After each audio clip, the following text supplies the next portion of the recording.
Dad was like, I'm going to build a 53 GMC, and it's going to be awesome, and I want to take it to shows. We're like, no, you're not. It's like, you're too old to do that stuff. It's like, you're not able to do that. You don't have time. You have to work. He's like, I'm going to do it. And he did it. He done it well, too.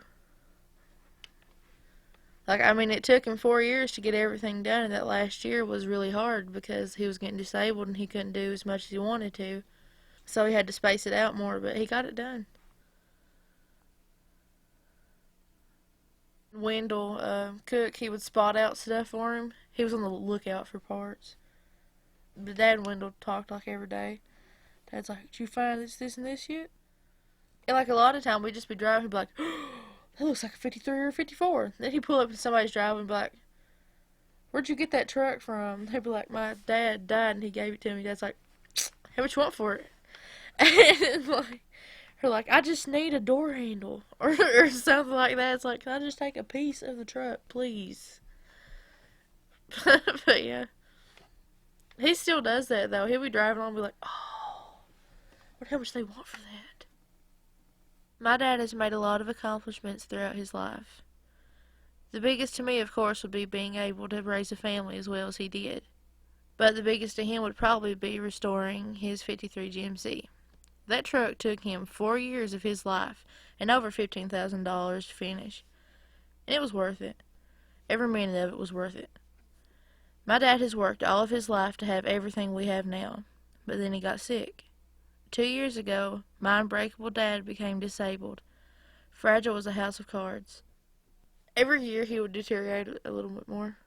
Once he hit 40, it was like, it was there. He would like get real bad headaches, and he would like slur a little bit, but like, it didn't get real bad until like we started noticing whenever he started passing out. Or whenever he got headaches so bad that he couldn't talk, and that his head and his arms and stuff would jerk. The doctors tested him for a handful of illnesses that shared his symptoms. Now we only know what he doesn't have. But what we have found out is that he has an underdeveloped vascular system on the left side of his brain. Is that why he can't talk most of the time? Is that the reason he passes out unexpectedly? These questions still haven't been answered. Most of the stuff he had never come and told me.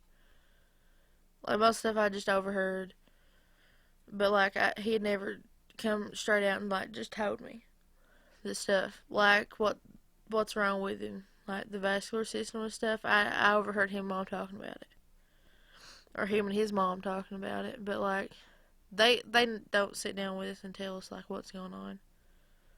The first conversation that I've really had with Dad was whenever I started this piece, and I was just asking him stuff about like how he's been doing and everything, and like there's the first conversations that I've had with him.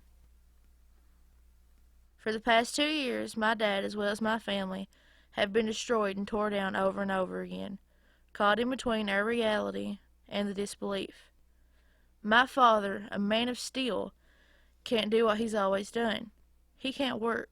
He can't support us. So tell me now, why is he sick? Why can't he work? Tell me how something so unexpected could happen overnight. He didn't start working on the truck. I mean, he didn't touch the truck until after he got put on the medicine he's on now. And like then he got put on medicine to where he was actually capable of actually going out and working and feeling good and wanting to do it. These past 2 years, we have been fighting to grasp the reality that we have been dealt. We had no income, doctor's bills, overdues, and my younger brother and I were in the beginning of a new school year. Mom and Dad packed up everything we no longer used or needed and sold it. From that, we got the money we needed to survive.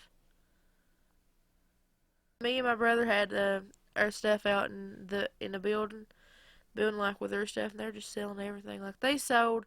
I had a crate like with CDs and like all my important stuff that I just moved out. I went looking for it. I was like, Mom, have you seen this? They're like, oh yeah, we sold that last weekend. After we sold everything we could possibly sell, they tried to sell the truck. So they were going to take it down to Pigeon Forge and sell it during Rodder. And I'm like, no, you can't do that. It's like, how are you going to get down there and get back? It's like, I'm not going with you. I was so pissed off because they tried to sell the truck. I mean, I was like, Dad, you worked 4 years on that. You're finally getting it done. Now you want to sell it. I just couldn't understand how he could, like, do that.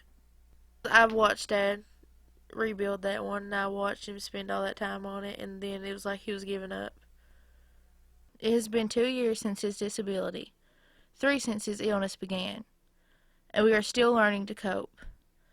This has been the biggest change and the roughest obstacle for us all. But all we can do is take it one day at a time.